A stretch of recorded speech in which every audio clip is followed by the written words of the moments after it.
الحمدللہ رب العالمین والصلاة والسلام علی محمد الامین واعوذ باللہ من الشیطان الرجیم بسم اللہ الرحمن الرحیم۔ خواتین و حضرات، یہ سورہ بقرہ کی آیت 256 ہے جس سے ہم درس کی ابتدا کر رہے ہیں۔ اس سے پہلے یہ بات واضح کر دی گئی تھی کہ اللہ تعالیٰ ہی کے ساتھ معاملہ قیامت میں پیش آنے والا ہے۔ اہل کتاب جو خصوص اس کتاب کے بارے میں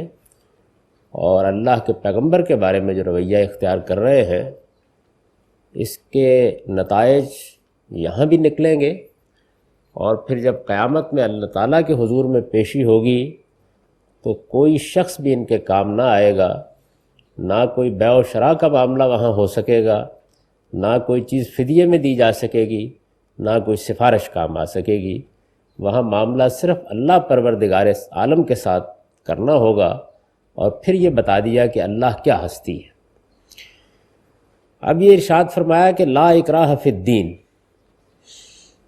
کہ یہ جو رویہ چاہتے ہیں اختیار کر لیں، یہ فیصلہ ان کو کرنا ہے۔ اللہ تعالیٰ نے دین کے معاملے میں کوئی جبر کا طریقہ اختیار نہیں کیا۔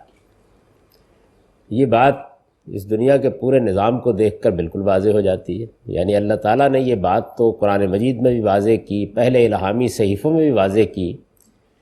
کہ دین برحق صرف اسلام ہے۔ یہ بات بھی واضح کر دی کہ اسلام تمام انبیاء کا دین ہے۔ یہ بات بھی واضح کر دی کہ پہلے دن سے اللہ تعالیٰ نے انسانوں کو جو ہدایت دی اس کے لیے اسلام ہی کا نام موضوع ہے۔ یہ کسی شخص یا کسی قوم کی طرف نسبت کو بیان نہیں کرتا، بلکہ اس حقیقت کو بیان کرتا ہے کہ بندے نے اپنے آپ کو اپنے پروردگار کے سامنے جھکا دیا ہے، اس نے سر اطاعت خم کر دیا ہے۔ یہ بات واضح کرنے کے بعد کسی پر جبر نہیں کیا کہ وہ یہ اصول بیان فرمایا کہ من شاء فلیؤمن و من شاء فلیکفر، جس کا جی چاہے وہ اس کا اقرار کرے، اس پر ایمان لائے، اس کو مان لے۔ یہ ایک حقیقت ہے، اس حقیقت کے دلائل واضح کر دیے جائیں گے۔ آدمی اگر ہوش گوش رکھتا ہے تو تسلیم کر لے گا، اور جس کا جی چاہے وہ اس کا انکار کر دے۔ البتہ یہ بات واضح رہنی چاہیے کہ ایمان کے بھی کچھ نتائج ہیں اور انکار کے بھی کچھ نتائج ہیں۔ تو اسی کو یہاں واضح فرمایا کہ لا اکراہ فی الدین، یعنی دین کے معاملے میں اللہ کی طرف سے کوئی جبر نہیں ہے۔ قد تبین الرشد من الغی، یعنی حقیقت کیا ہے؟ حقیقت یہ ہے کہ ہدایت اس قرآن کے بعد اب گمراہی سے بالکل الگ ہو چکی۔ یعنی اگر تو معاملہ سمجھنے سمجھانے کا ہے تو کوئی عذر کسی کے پاس باقی نہیں رہا، کیونکہ قرآن مجید کے نازل ہونے کے بعد اللہ تعالیٰ فرماتے ہیں کہ ہدایت اور گمراہی کے معاملے میں اب کوئی ابہام نہیں ہے۔ قد تبین الرشد من الغی، آخری درجے میں حق واضح ہو چکا ہے۔ آدمی اگر یہ جاننا چاہے کہ اللہ تعالیٰ کے ساتھ اس کو کیا معاملہ کرنا ہے، اس کے پروردگار کے ذات و صفات کیا ہیں، اس کو دنیا میں کیا رویہ اختیار کرنا ہے، اس کو مرنے کے بعد کیا پیش آنے والا ہے، اس کو کیا ماننا ہے اور کیا ترک کرنا ہے، اس کے اخلاقی حدود کیا ہیں، ان حدود کی بنیاد پر بننے والے ضابطے کیا ہیں، تو ان میں سے کسی چیز کے بارے میں بھی اب کوئی ابہام نہیں ہے۔ اور اگر کوئی شخص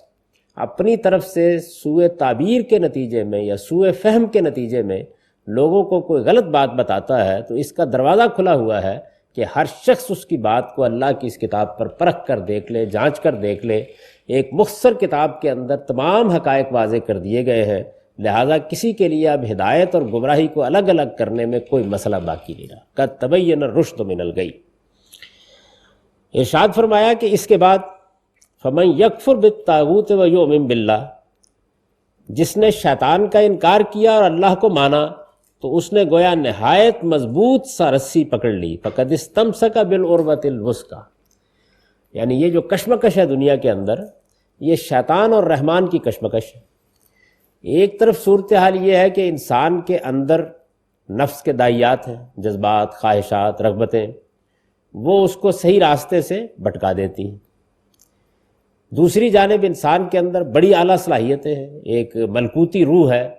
وہ اللہ تعالیٰ کی طرف بڑھنا چاہتا ہے، اعلیٰ خیر کو اپنانا چاہتا ہے، اعلیٰ خیر سے محبت رکھتا ہے، شر اور خیر کے فرق کو سمجھتا ہے، یہ جانتا ہے کہ اعلیٰ اخلاقیات ہیں جن سے انسان کا اصل حسن نمودار ہوتا ہے۔ یہ دونوں باتیں ہیں۔ اب ان دونوں باتوں کا جب انسان کی شخصیت میں ظہور ہوتا ہے تو پھر اللہ تعالیٰ اور اللہ کے فرشتے بھی نیکوکاروں کی مدد کے لیے سرگرم ہو جاتے ہیں، اور ان کے مقابلے میں شیاطین بھی، اور یہ شیاطین انسانوں میں بھی ہوتے ہیں، یہ شیاطین جنوں میں بھی ہوتے ہیں۔ اس کو قرآن مجید نے نہایت وضاحت کے ساتھ بیان کر دیا سورہ ناس میں، جو قرآن مجید کی آخری سورہ ہے،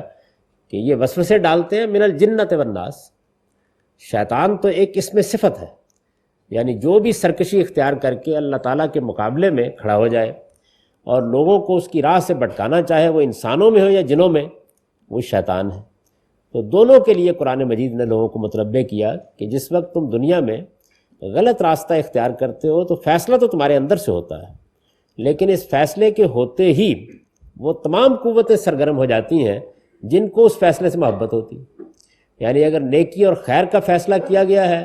تو اللہ کے فرشتے سرگرم ہو جائیں گے، سکینت نازل کریں گے، ثبات قدم عطا کریں گے، رحمت کی دعائیں کریں گے، اللہ تعالیٰ کے حضور میں عرضداشت پیش کریں گے کہ وہ اپنے بندے پر کرم فرمائے۔ دنیا کے اندر جو اسباب بھی پیدا کرنے ممکن ہوں گے وہ اس کی موافقت میں پیدا ہونے شروع ہو جائیں گے۔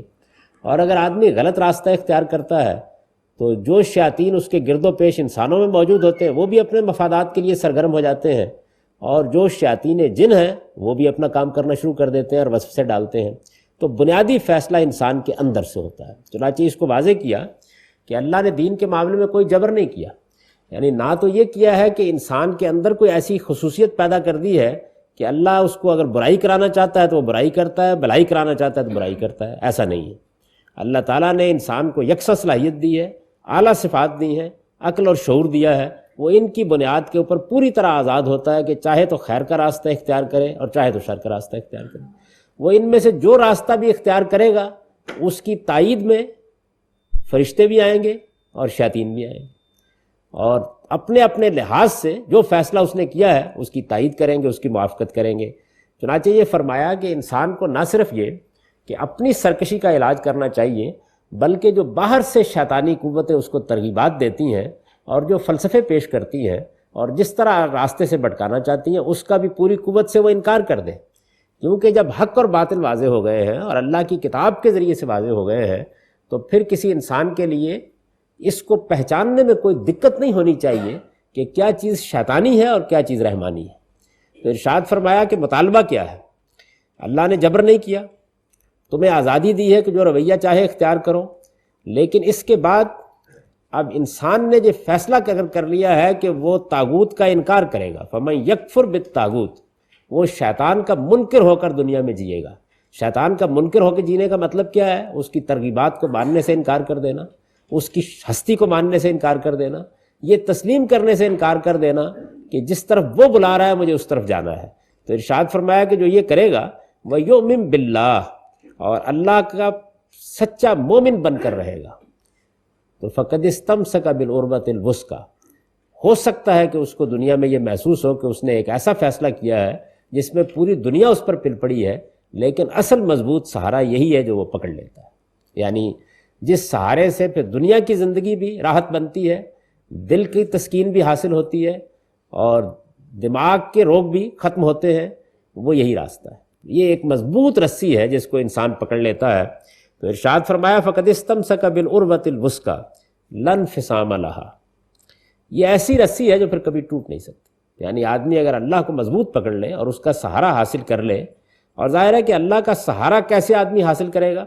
اس کو قرآن مجید نے کئی تلمیحات میں واضح کیا ہے۔ یعنی اللہ کا سہارا حاصل کرنے کا طریقہ اس دنیا میں اب یہی ہے کہ اللہ کی کتاب کو مضبوط پکڑ لیا جائے، اس کتاب کو علم کا اور عمل کا محور بنا لیا جائے،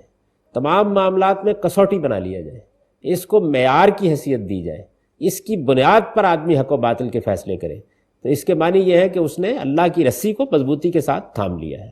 دوسری جگہ واضح کیا اس کو کہ اعتصموا بحبل اللہ، اللہ کی رسی کو مضبوطی کے ساتھ تھام لو۔ رسالت میں آپ صلی اللہ علیہ وسلم نے اس کی تشریح فرمائی اور یہ کہا کہ جانتے ہو یہ اللہ کی رسی کیا ہے؟ اللہ کی رسی قرآن ہے، اور ارشاد فرمایا کہ یہ اصل میں کیا چیز ہے؟ حبل اللہ الممدود من السماء الی الارض، یہ اللہ نے ایک رسی آسمان سے پھینکی ہے اور زمین تک تان دی ہے، جس کا جی چاہے ہاتھ بڑھا کر اس کو پکڑ لے اور پھر مضبوط سہارا حاصل کر لے۔ تو ارشاد فرمایا کہ جس نے طاغوت کا انکار کر دیا، شیطان کا منکر ہو کر کھڑا ہو گیا، اس نے اللہ پر سچے ایمان کو اختیار کیا، اس نے گویا نہایت مضبوط رسی پکڑ لی، عظیم سہارا اسے حاصل ہو گیا۔ یہ ایسی رسی ہے جو کبھی ٹوٹ نہیں سکتی، لن انفصام لہا، واللہ سمیع علیم۔ اور یہ اس لیے ہے کہ اللہ سمیع علیم ہے، یعنی پروردگار نے یہ جو رسی پھینکی ہے تو اس لیے پھینکی کہ وہ سن بھی رہا ہے کہ اس کے بندے کیا کہہ رہے ہیں، جانتا بھی ہے کہ ان کی ضرورتیں کیا ہیں، لہٰذا اس نے ان کی ہدایت کا یہ غیر معمولی سامان کیا ہے۔ یہ بنیادی بات جب واضح کر دی تو اس کو واضح کرنے کے بعد نہایت خوبصورتی کے ساتھ یہ بتایا کہ اگر کوئی ہدایت پانا چاہتا ہے، اور یہاں ظاہر ہے کہ مخاطب یہود ہیں، اہل کتاب ہیں، تو فرمایا کہ یہ اگر ہدایت پانا چاہتے ہیں تو انہیں بتاؤ کہ اللہ ولی الذین آمنوا، اگر ایمان لانے، اوپر بیان کیا نا کہ جس نے شیطان کا انکار کر دیا اور اللہ پر سچے ایمان کو اختیار کیا، اب اسی پر مزید تفریح فرمائی کہ یہ اگر ہدایت پانا چاہیں تو اللہ ولی الذین آمنوا، اللہ ماننے والوں کا مددگار ہے، یعنی ایمان قبول کرنے کے بعد اب ہدایت دینا یہ گویا اللہ تعالیٰ نے اپنے ذمے لے رکھا ہوا ہے۔ اسی کو ایک دوسری جگہ بہت صراحت کے ساتھ واضح کیا ہے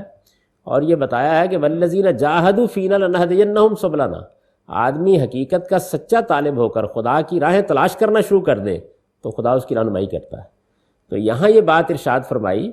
کہ جس چیز کو توڑنا ہے اصل میں وہ کیا چیز ہے، وہ یہ چیز ہے کہ اپنے تعصبات سے بالا تر ہو کر یہ فیصلہ کر لیا جائے کہ مجھے بہرحال صحیح بات کو جاننے کی کوشش کرنی ہے۔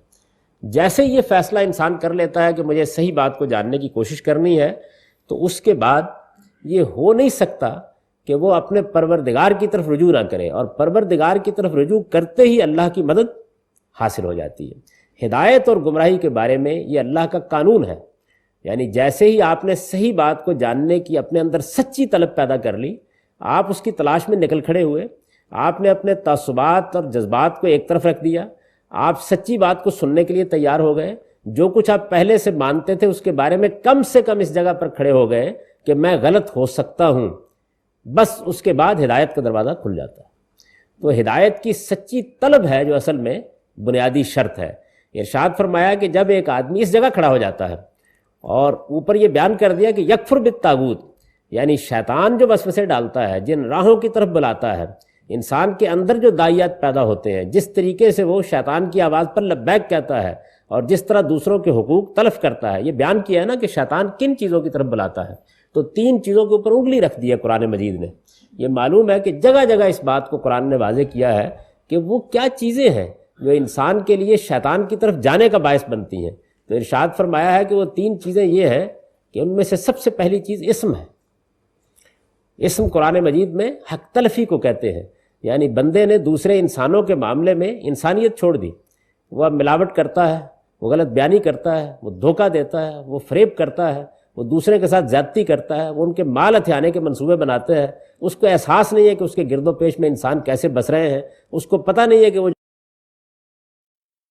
تو جب دوسرے انسانوں سے بیگانہ ہو کر انسان اپنی ذات میں زندگی بسر کرتا ہے اور پھر ان کے حقوق تلف کرنے تک نوبت پہنچا دیتا ہے، تو یہ اسم ہے۔ اس کو قرآن نے بتایا کہ شیطان یہاں سے راستہ نکالتا ہے، جب تم اسم کی طرف بڑھتے ہو، حق تلفی کی طرف بڑھتے ہو، اپنے بھائی بندوں کے حقوق کی پرواہ نہیں کرتے ہو، اپنے گرد و پیش، اپنے ہمسائے، اپنے ملنے والے، اپنے دوستوں، اپنے احباب کے معاملے میں زیادتی کی روش اختیار کرتے ہو، انسانیت کو جب اپنے اندر ختم کر دیتے ہو، تو یہ پہلی جگہ ہے۔ دوسری جگہ کے بارے میں فرمایا کہ وہ عدوان ہے،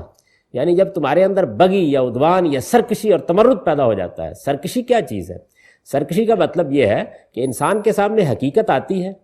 وہ کسی بھی زندگی کے معاملے میں ہو سکتی ہے، وہ کوئی سائنسی حقیقت ہو سکتی ہے، طبعی علم کی حقیقت ہو سکتی ہے، سماجی علم کی حقیقت ہو سکتی ہے، وہ زندگی کے روزمرہ کے معاملات کی حقیقت ہو سکتی ہے، وہ آپ کی خانگی زندگی میں کوئی حقیقت ہو سکتی ہے۔ انسان اس کے مقابلے میں سرکش ہو کر کھڑا ہو جاتا ہے۔ عقل کہہ رہی ہوتی ہے کہ صحیح بات کیا ہے، دل مان رہا ہوتا ہے کہ صحیح بات کیا ہے، لیکن سرکشی کا رویہ اختیار کرتا ہے۔ یہی سرکشی آگے بڑھتے بڑھتے پھر خدا کے مقابل میں سرکشی بن جاتی ہے۔ تو یہ دوسری چیز ہے۔ اور تیسری چیز بتایا کہ وہ فواحش ہے،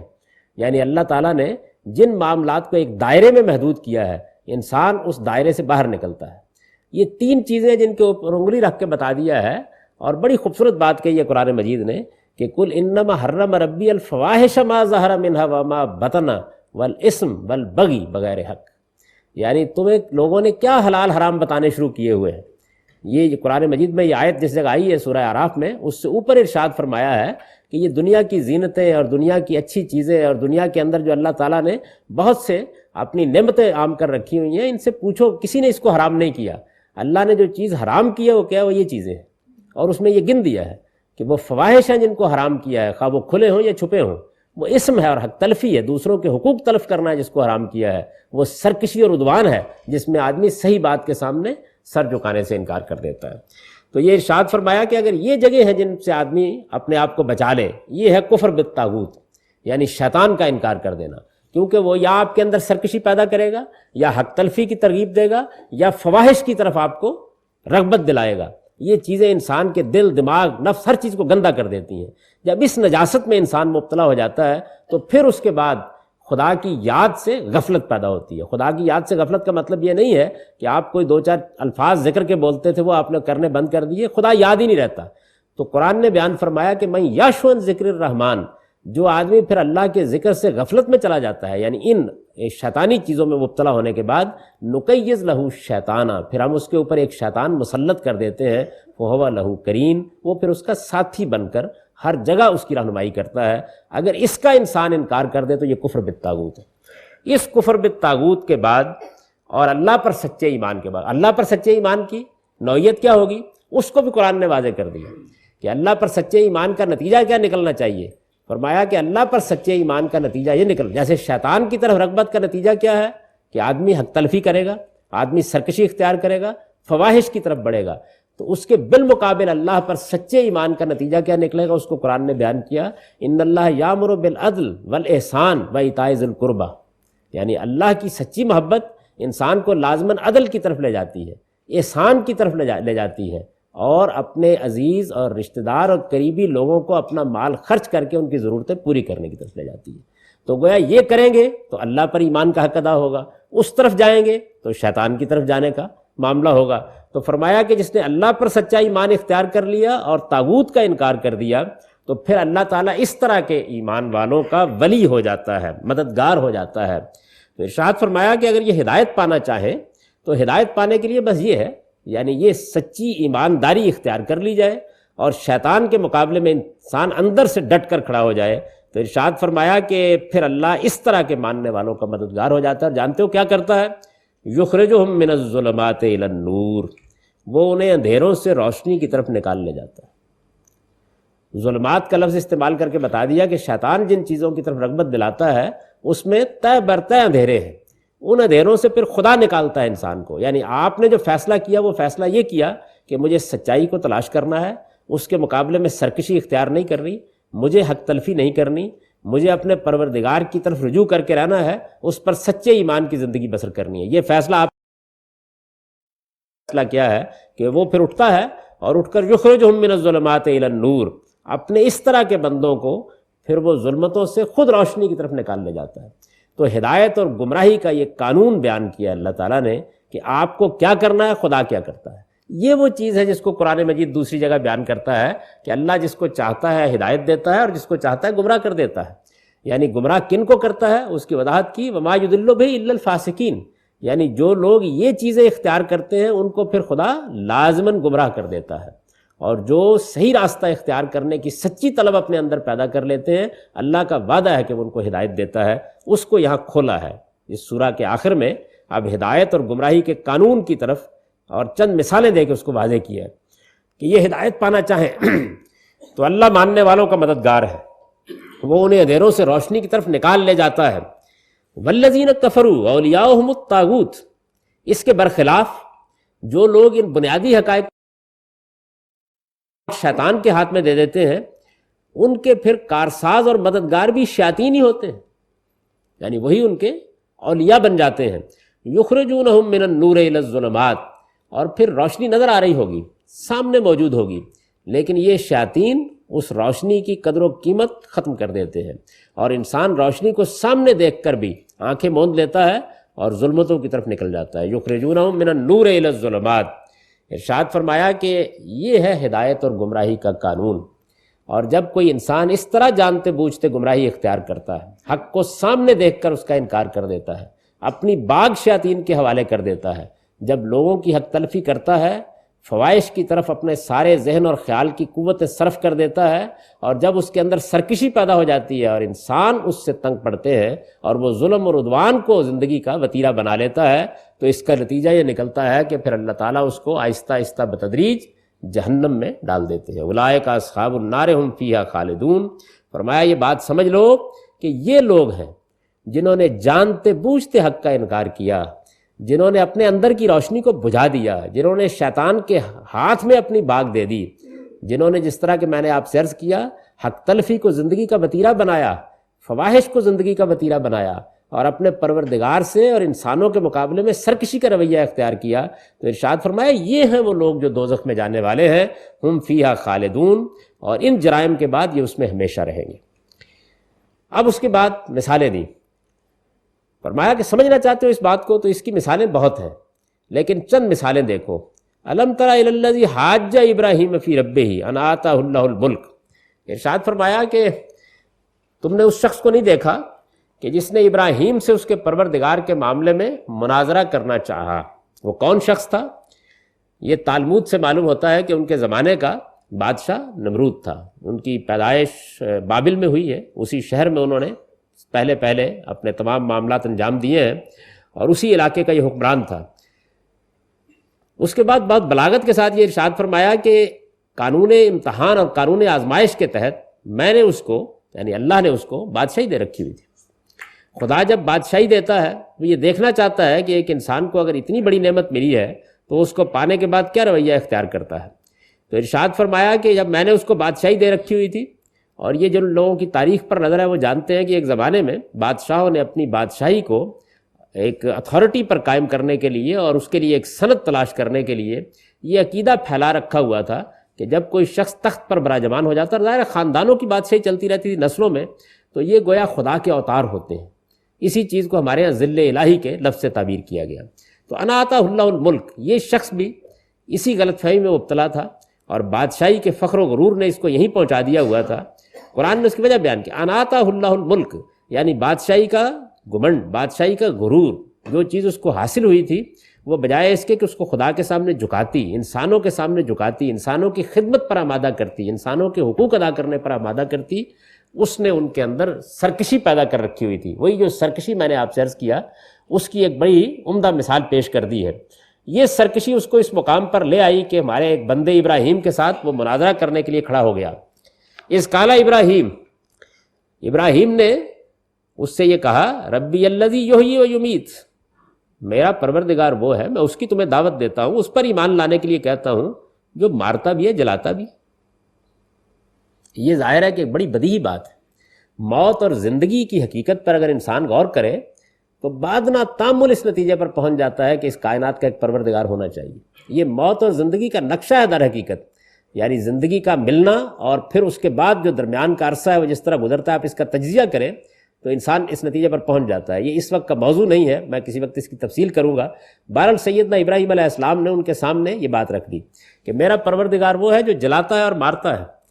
یہ بڑی بدیہی بات تھی، ایک سیدھی بات تھی، صاف بات تھی۔ کوئی آدمی اگر اس پر غور کرتا تو یہ اندازہ کر لیتا کہ زندگی اور موت کسی انسان کے ہاتھ میں نہیں ہے، یہ فی الواقع کسی قانون کی پابند بھی نہیں ہے، یہ جب چاہے آ جاتی ہے، اس کا کوئی وقت بھی نہیں ہے، اور خالق کائنات اسی کے ذریعے سے پوری کائنات میں اپنی ذات اور اپنی صفات کا ظہور کر رہا ہے۔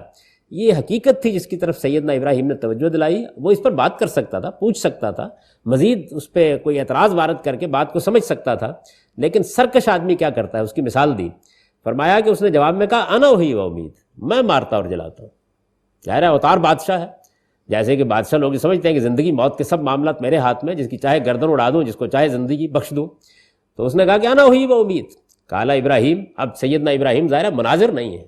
وہ خدا کے دین کے داعی ہیں، حق کو بیان کرنے والے ہیں۔ نہایت اطمینان کے ساتھ انہوں نے اس کی بات کو نظر انداز کیا۔ 10 باتیں اس کے جواب میں کہی جا سکتی تھیں، کوئی مناظر ہوتا تو خم ٹھوک کے وہیں کھڑا ہو جاتا، اور جب تک آخری درجے تک نہ پہنچا دیتا رکتا نہیں۔ انہوں نے محسوس کیا کہ اب یہ سرکش ہو رہا ہے، عقل علم کی بات نہیں ہے، فوراً رخ پلٹا اور یہ کہا کہ بہت اچھی بات ہے، یعنی ٹھیک ہے۔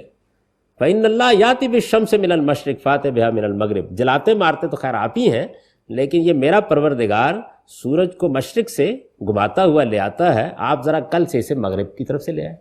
یہ خدائی تو آپ کے ہاتھ میں ہے۔ تو ظاہر ہے کہ اس کے بعد اس طرح کے سرکشی کے معارضے کی گنجائش باقی نہیں رہ گئی. فبہت الذی کفر، فرمایا یہ سن کر وہ منکر حق بالکل حیران رہ گیا. واللہ لا یہدی القوم الظالمین، اور اللہ حقیقت یہ ہے کہ اس طرح کے ظالموں کو کبھی ہدایت نہیں دیتا. تو یہ بتا دیا کہ ہدایت پانے کے لیے ضروری ہے کہ آدمی سب سے پہلے اپنے اندر کی سرکشی کو دور کرے. جب دولت کی بنیاد پر، علم کی بنیاد پر، میں علم کا لفظ بھی استعمال کر رہا ہوں، اقتدار کی بنیاد پر سرکشی پیدا ہو جاتی ہے تو پھر اس کے بعد اللہ ہدایت سے محروم کر دیتا ہے. یہ وہی سرکشی ہے جس کا ایک نمونہ بیان کر دیا ہے اور یہ بتایا کہ اس کا نتیجہ یہ نکلتا ہے. اب قرآن مجید کے اس حصے کا سادہ ترجمہ سن لیجئے. ارشاد فرمایا یہ جو رویہ چاہے اختیار کرے، دین کے معاملے میں اللہ کی طرف سے کوئی جبر نہیں ہے. حقیقت یہ ہے کہ ہدایت اس قرآن کے بعد اب گمراہی سے بالکل الگ ہو چکی ہے، لہذا جس نے شیطان کا انکار کیا اور اللہ کو مانا تو اس نے گویا نہایت مضبوط رسی پکڑ لی جو کبھی ٹوٹ نہیں سکتی. اور یہ اس لیے کہ اللہ سمیع و علیم ہے. یہ ہدایت پانا چاہیں تو اللہ ماننے والوں کا مددگار ہے، وہ انہیں اندھیروں سے روشنی کی طرف نکال لے جاتا ہے. اس کے برخلاف نہ ماننے والوں کے مددگار ان کے شیاطین ہیں، وہ انہیں روشنی سے اندھیروں کی طرف نکال لے جاتے ہیں. یہی دوزخ کے لوگ ہیں، یہ اس میں ہمیشہ رہیں گے. اس بات کو سمجھنا چاہتے ہو تو اس کی مثالیں بہت ہیں. کیا تم نے اس شخص کو نہیں دیکھا جس نے ابراہیم سے اس کے پروردگار کے معاملے میں محض اس لیے حجت کرنا چاہی کہ اللہ نے اسے اقتدار عطا فرمایا تھا؟ اس وقت جب ابراہیم نے اس سے کہا کہ میرا پروردگار تو وہ ہے جو مارتا ہے اور جلاتا ہے، اس نے جواب دیا کہ میں بھی مارتا اور جلاتا ہوں. ابراہیم نے فوراً کہا اچھا تو یوں ہے کہ اللہ سورج کو مشرق سے نکالتا ہے، تم ذرا اسے مغرب سے نکالنا ہو. یہ سن کر وہ منکر حق بالکل حیران رہ گیا، اور حقیقت یہ ہے کہ اس طرح کے ظالموں کو اللہ کبھی ہدایت نہیں دیتا. اقول قولی ھذا واستغفر اللہ.